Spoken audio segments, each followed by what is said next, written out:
Olá, alunos, tudo bem com vocês? Vamos para a aula de hoje, aula 4 de capacitores, tá? Bom, aqui eu só trouxe uma curiosidade sobre a questão dos capacitores, né? Que eles estiveram envolvidos em um dos experimentos mais importantes da física, que é o experimento de Millikan, tá?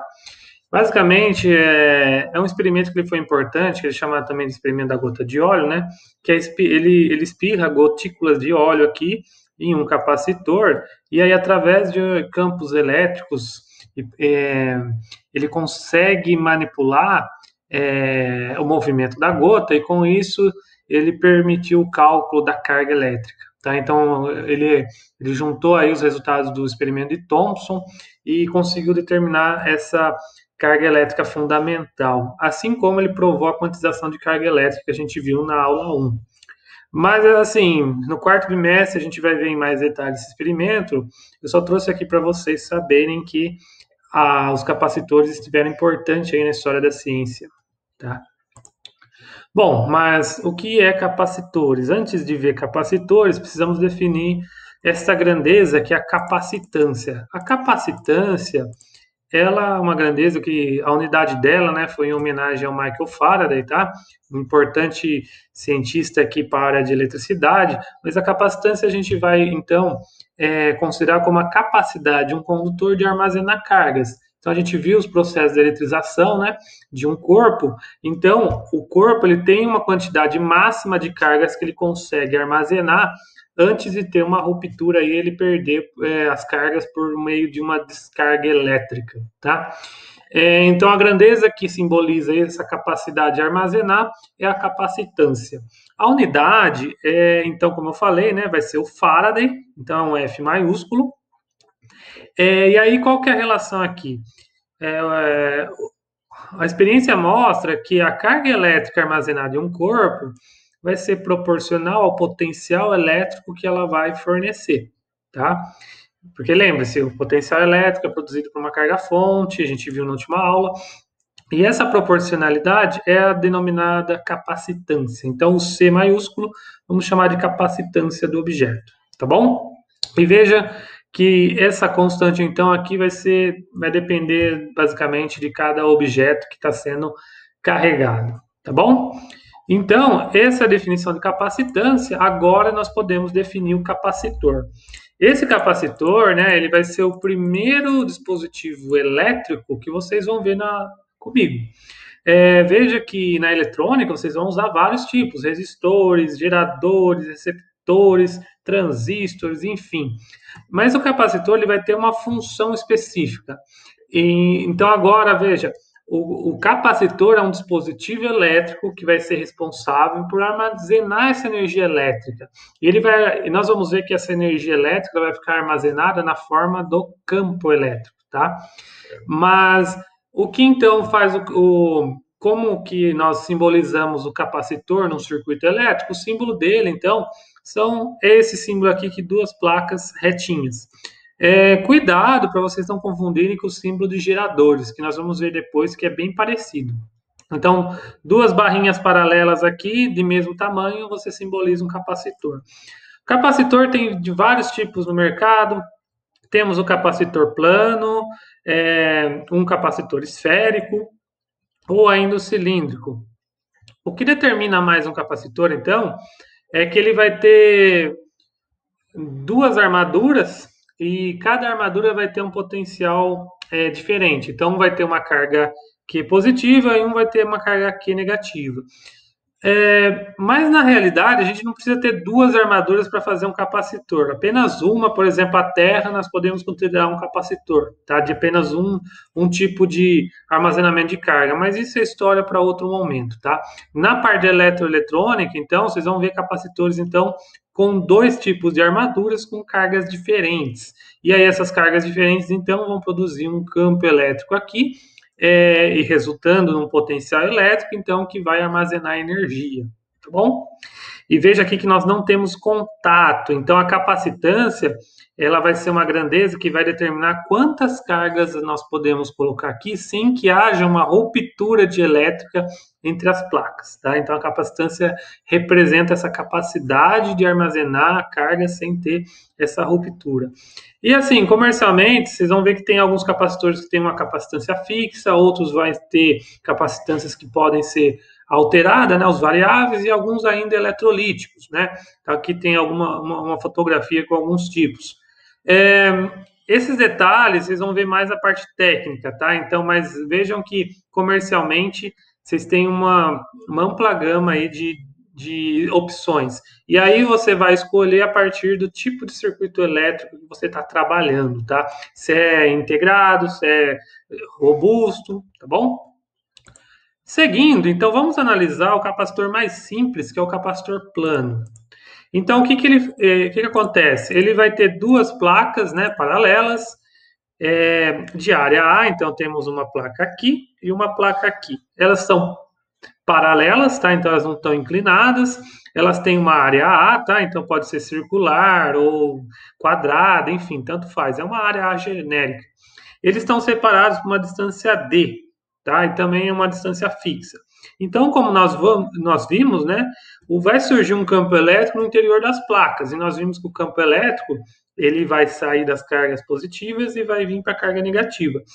Veja que o processo de carregar um capacitor, né, por exemplo, por um gerador aqui, você vai colocar cargas iguais em cada armadura. É sempre assim, são cargas iguais que você vai carregando o seu capacitor, tá? E também nós vamos desprezar os efeitos de borda que eu comentei na última aula, tá? Que eu falei que nós vamos considerar que a largura aqui do capacitor é muito maior do que essa distância D. Então, nós vamos considerar que o campo elétrico aqui no interior dela é uniforme, tá? Tem a mesma direção, mesmo sentido e mesmo módulo, tá? Bom, aí o que acontece? Aí que tem um resultado interessante que eu não vou demonstrar aqui, mas é a equação ali de baixo. A capacitância de um capacitor, ele vai depender de uma constante epsilon, que nós já vimos, é a permissividade elétrica do vácuo, tá? Ou seja, quanto que o vácuo ele permite aquela passagem do campo elétrico.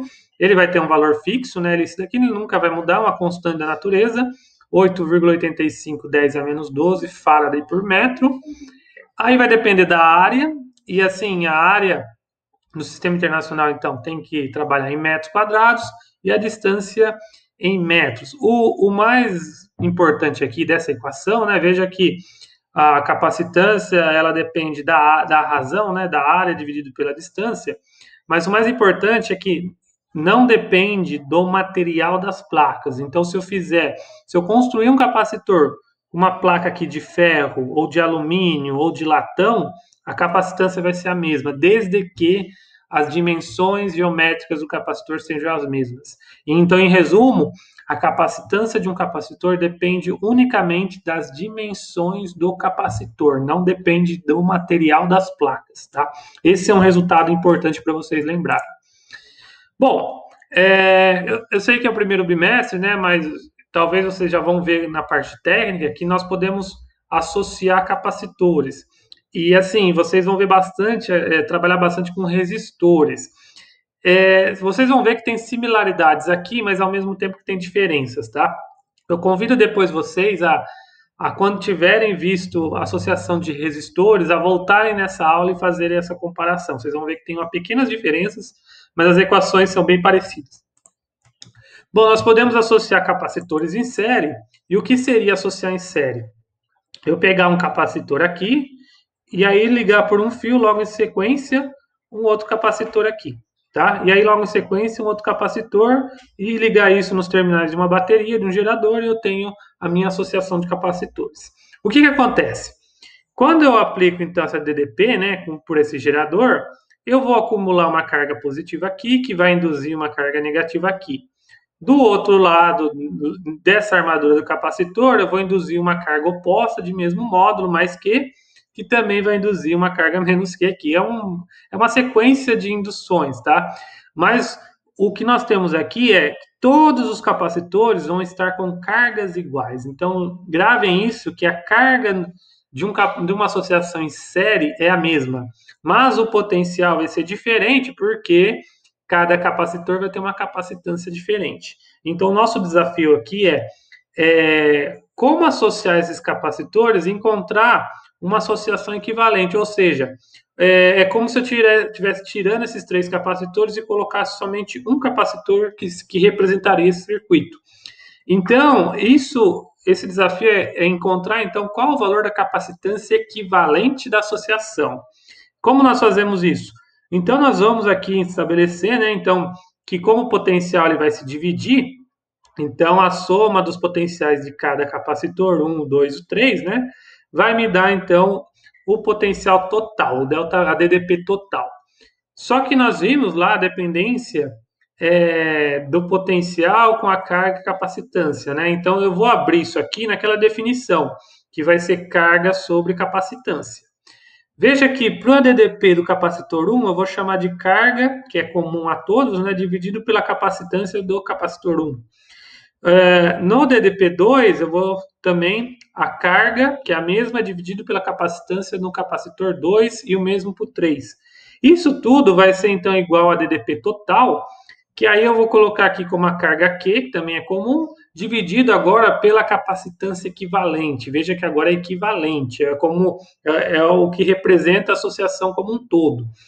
As cargas são comuns, então elas vão se cancelar em todas as equações, então eu tenho essa relação aqui, que o inverso da capacitância equivalente é igual à soma do inverso de cada capacitor, tá? Eu represento isso mais condensado na matemática por uma somatória, tá? Então, 1 sobre a capacitância equivalente é igual à somatória de 1 sobre tantos capacitores que tiver. Cuidados a tomar aqui, tá? Veja que eu estou somando frações, 1 sobre capacitâncias. Então, na matemática, você vai ter que fazer MMC, tá? Ou aplicar direto o valor na calculadora. O único cuidado também que muitos alunos confundem é que no final, quando você faz toda essa soma, isso daqui vai ser igual a 1 sobre a capacitância equivalente. Então, você vai ter que fazer uma regrinha de 3 para descobrir o valor real. Muitos dos estudantes, eles fazem essa soma corretamente, mas param aqui, tá? Sem fazer a regra de 3. Então, isso daqui acaba dando um resultado errado. Depois eu vou fazer um exemplo para mostrar para vocês. Uma coisa também peculiar, que muitos estudantes até preferem, é você associar de 2 em 2, tá? Então, tem um modo de você fazer uma associação de 2 em 2, que imagine você fazer o MMC somente de 2 termos aqui e você já fizer a multiplicação em cruzo. Então, você chega que a capacitância equivalente é igual à multiplicação dos 2 capacitores dividido pela soma. E veja que isso daqui você usa para quando você tem uma associação somente de 2. Mas se você tiver mais, dá para você usar essa expressão, só que aí você vai fazendo de 2 em 2, tá? Então você pega o resultado que deu na associação de 2 capacitores e soma com outro usando essa mesma equação, tá? E outra coisa também pode acontecer é você associar capacitores iguais. Então, em vez de você estar fazendo várias contas, basta você pegar a capacitância comum e dividir pelo número de capacitores, tá? Então, imagine, eu estou associando em série 20, 30 capacitores iguais. É só você pegar a capacitância geral aqui e dividir pelo número de capacitores. Isso aqui é bem mais fácil, tá? Então, depois vocês confiram lá com uma associação de resistores, veja que é o contrário. Uma associação em série de capacitores, as equações são as mesmas para uma associação em paralelo de resistores, tá? Depois vocês verificam lá. Bom, outro tipo é a associação em paralelo, e aí na associação em paralelo, o que eu vou fazer? Eu vou ramificar o fio de tal forma, então, que todos os capacitores vão estar ao mesmo potencial. Então, lembre-se disso, que numa associação em paralelo, os capacitores estão com uma DDP igual.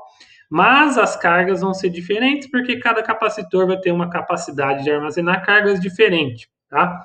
E aí o desafio aqui é o mesmo, como que eu simbolizo isso daqui?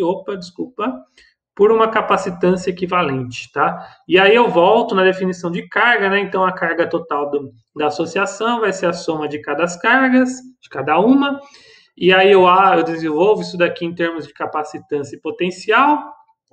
A carga total eu vou ter, então, a capacitância equivalente vezes a DDP total. A carga 1 vai ser a capacitância 1 vezes a DDP, e assim sucessivamente, tá? Como o DDP é a mesma, então eles vão se cancelar, então eu tenho que a capacitância equivalente é uma soma simples das capacitâncias de cada capacitor. Isso também na matemática a gente simboliza por um somatório, e aí eu vou somar todos os termos que tiver em associação, tá? E novamente aqui, então aqui já é mais fácil, mais direto. Simplesmente você vai somar as capacitâncias da associação, quando tiver em paralelo. E aí, quando eu tiver N capacitores iguais, a ideia é a mesma. Se eu somar 20, 30 capacitores iguais em paralelo, a capacitância equivalente é simplesmente multiplicar o número de capacitores vezes a capacitância comum a todos, tá bom? Aqui também você vai ver que eu faço a comparação depois com uma associação em série de resistores. As equações são as mesmas, mas inverte. Numa associação em paralelo de capacitores, as equações são as mesmas para uma associação em série de resistores. Tá bom? Bom, uma coisa importante dos capacitores, né, é que eles armazenam energia.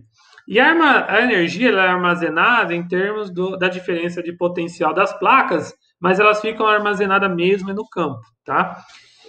A unidade de energia é joules. Então, eu já detalhei então um pouco na última aula sobre a questão da energia, mas aqui a gente pode usar joules, tá? Eletronvolt e quilowatt-horas não entra muito aqui. Mas o legal é o seguinte, a energia armazenada em um capacitor, ele vai ser a capacitância, se for uma associação, vai ser a capacitância equivalente, vezes a DDP ao quadrado dividido por 2. Isso daqui é legal porque na física a gente faz uma analogia muito legal com o sistema mecânico massa-mola, tá? Porque depende de um termo quadrático aqui também. Então, no sistema elétrico, o capacitor ele vai funcionar de forma semelhante a uma mola em um sistema mecânico, tá? Isso vai ser importante quando a gente vai estudar no terceiro bimestre um circuito elétrico ressonante, tá? Que vai produzir, por exemplo, uma onda eletromagnética ou uma corrente alternada. Então a gente vai ver que o capacitor ali vai ter um papel importante nisso, como se fosse uma mola, tá? Bom, mas aí fica um assunto para os outros bimestres, mas enfim, a gente consegue trabalhar também em termos de carga e potencial, tá? Então multiplica os dois dividido por 2, ou em termos de carga e capacitância dessa forma, tá? As três vai dar o mesmo resultado e você vai usar dependendo das informações que você tem. Você tem a carga DDP, você tem a carga e capacitância, ou você tem a capacitância e o DDP, tá? Bom, aqui é um outro resultado que vai ser muito importante, principalmente na aula de ondas eletromagnéticas. Então, é só para mostrar que nós podemos mostrar que a densidade de energia de um capacitor, ou seja, a quantidade de energia por unidade de volume de um capacitor entre as placas, né? Ela depende basicamente do campo elétrico. E isso vai ficar muito importante na aula de ondas eletromagnéticas, porque a gente vai relacionar também o armazenamento de energia através do campo magnético, tá bom? Bom, passando mais um pouquinho, de elétrico, o que acontece? Até agora nós consideramos então o capacitor vazio, tá? Mas o que acontece se eu colocar no meio das placas um material isolante? Esse material isolante nós chamamos de dielétrico. E o que acontece? A experiência mostra que a capacitância aumenta. Isso é uma vantagem, porque imagine que quanto maior a capacitância, mais energia eu posso colocar lá no meu capacitor para poder usar depois, tá? Então essa é a ideia do dielétrico.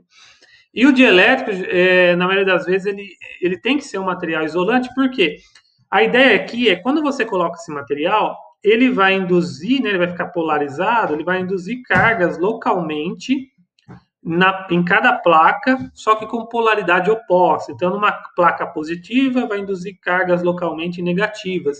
Então, aqui localmente, você tem uma carga líquida, né, menor do que sem o dielétrico. E o que acontece? Com isso, o capacitor ele consegue armazenar mais cargas, porque uma parte dessas cargas estão sendo anuladas pelo dielétrico.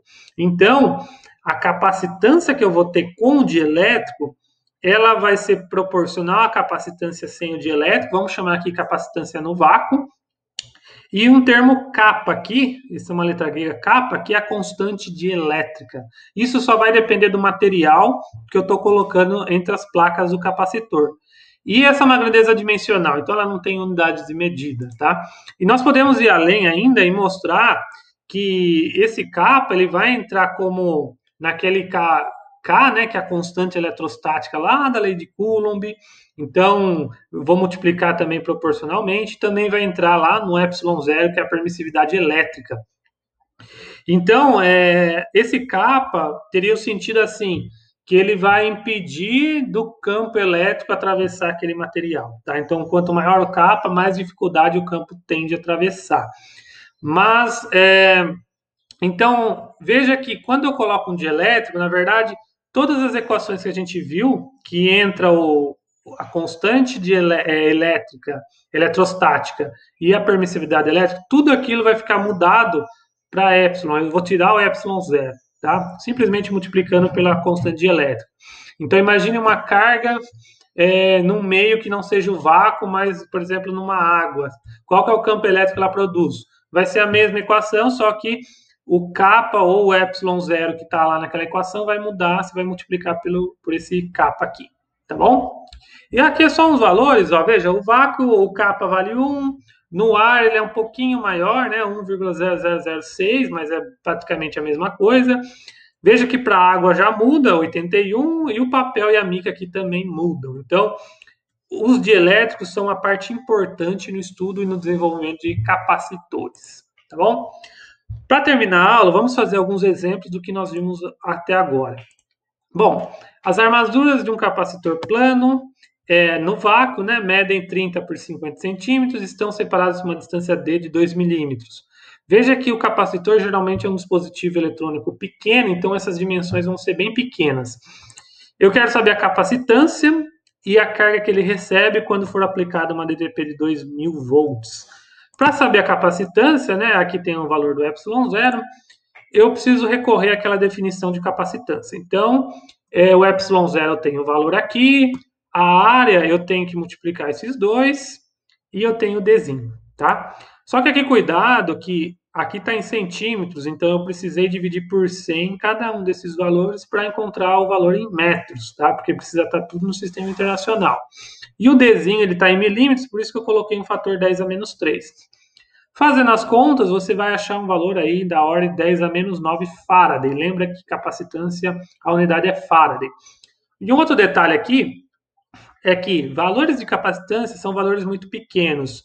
Então, como eu mencionei na primeira aula, se você estiver trabalhando com capacitores, vai ser uma das únicas grandezas na eletroeletrônica, assim, que você vai trabalhar na escala de pico, ou seja, 10 a menos 12, tá? É uma das únicas grandezas que chega nessa ordem, tá bom? Mas aqui, ó, veja que deu 10 a menos 9, né? Isso equivaleria a 660 picofaraday, tá? E aí, para calcular a carga, então, nós vamos recorrer àquela expressão também do começo da aula, né? Que é proporcional à capacitância vezes a DDP. A DDP vale 2.000 e a capacitância nós determinamos, e aí nós chegamos então que a carga que ele vai armazenar, a carga máxima, é de 1,36 vezes 10 a menos 6 Coulomb.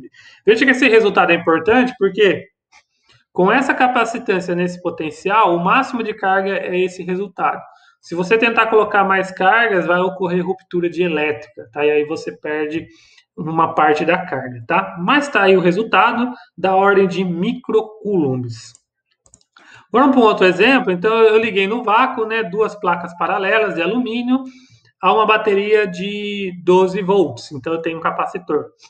Eu desligo ela e depois eu duplico a distância. Então, eu tinha uma distância, eu dupliquei a distância. Eu quero saber a nova DDP, tá? E eu mantive a carga inalterada. Bom, só novamente considerando aqui aquela relação entre carga, DDP e capacitância, né? Então, eu posso expressar a DDP em termos de carga sobre capacitância. Na condição 1, que ele fala que colocou 12 volts, eu vou abrir essa capacitância em termos de suas dimensões geométricas, tá? E aí eu tenho, então, que esse resultado que eu não sei, os valores, né, de carga, de Dzinho, do A, Mas eu sei que quando eu multiplico e divido todos esses termos aqui, eu tenho 12 volts. Essa é uma primeira consideração. Agora vamos considerar quando a carga é duplicada. Quando a carga é duplicada, eu vou ter uma DDP diferente, né? Vou fazer essa mesma proposição, eu vou abrir isso aqui nas dimensões do capacitor, só que veja que agora eu coloquei 2Dzinho aqui, porque eu dupliquei a distância entre as placas. Então, eu vou ter 2 vezes todo esse termo, que é comum, a gente já viu, que vale 12. Então, quando eu duplico a distância entre as placas, eu vou ter uma DDP de 24 volts, tá? E assim, por mais que a carga possa ter ficado a mesma, o que muda aqui é o valor de capacitância que a gente viu, que depende das geometrias, tá? E mais um exemplo, então eu tenho 3 capacitores de 6, 3 e 2 microfarads, eles estão em série, então a minha dica aqui é sempre tenta identificar se a associação é em série ou em paralelo, antes de tudo, tá? Você fornece uma carga de 12 microcoulombs, eu quero saber a carga e a DDP de cada um dos capacitores, eu quero saber a DDP da associação, a capacitância equivalente e a energia potencial elétrica do capacitor. Convido você também, a ver novamente a imagem de uma associação em série. Eu não vou colocar aqui, mas está nos slides anteriores. Então veja como que se dá uma associação em série de capacitores, tá? E lembre-se, associação em série, a carga é a mesma, tá? Porque é induzida a mesma carga em cada placa do capacitor. Então, como ele falou, colocou 12 microcoulombs, então cada capacitor vai ter a mesma carga, tá? Aí, para calcular a DDP de cada um dos capacitores, eu tenho que recorrer àquela conta da relação da DDP, carga e capacitância. A carga vai ser a mesma para cada um, 12 microcoulombs, mas a capacitância muda. Então, eu vou pegar a razão de cada capacitância e fazer a conta. Com isso, eu vejo que cada um dos capacitores vão ter diferentes DDPs, 6 volts, 4 volts e 2 volts, tá bom? E aí depois ele pede a DDP da associação. Lembra que lá, para chegar na expressão da associação, né, da capacitância equivalente, eu falei que a DDP é a soma, a DDP total. Então aqui também você vai somar a DDP de cada capacitor, vai dar 12 volts no total. Bom, depois agora ele vai querer saber a capacitância equivalente, e aí a gente vai ter que usar aquela expressão da somatória dos inversos capacitâncias, tá? Aqui uma curiosidade. Eu coloquei então aqui, né, eu coloquei 1 sobre o valor de cada um desses capacitores, né, 1 sobre 6, mais 1 sobre 3, mais 1 sobre 2. Eu não precisei colocar aqui um micro, o 10 a menos 6, porque ele é comum a todos, o resultado já vai estar em microfarad, tá? Aqui, novamente, eu convido depois vocês a verificarem essas contas, tá? Mas aí eu fiz o MMC e aí eu chego numa capacitância equivalente de 1 microfarad. Então, veja que aqui é bem parecido com uma associação de resistores, né? Mas a associação de capacitores, então, permite, em série, eu diminuir a capacitância equivalente, tá? Diferente da paralelo, que aí você aumenta a capacidade de armazenamento de energia, tá? Bom, e aí ele vai pedir energia potencial elétrica, então é aquela expressão que nós vimos aqui, só que como ele está pedindo associação, então eu vou usar a capacitância equivalente da associação e a DDP total que a gente calculou. Fazendo as continhas, eu vou ter 72 vezes 10 a menos 6 ou microjoules. Lembrar que energia é em joules. Tá bom? Pessoal, então é isso. Obrigado pela atenção e até a próxima aula.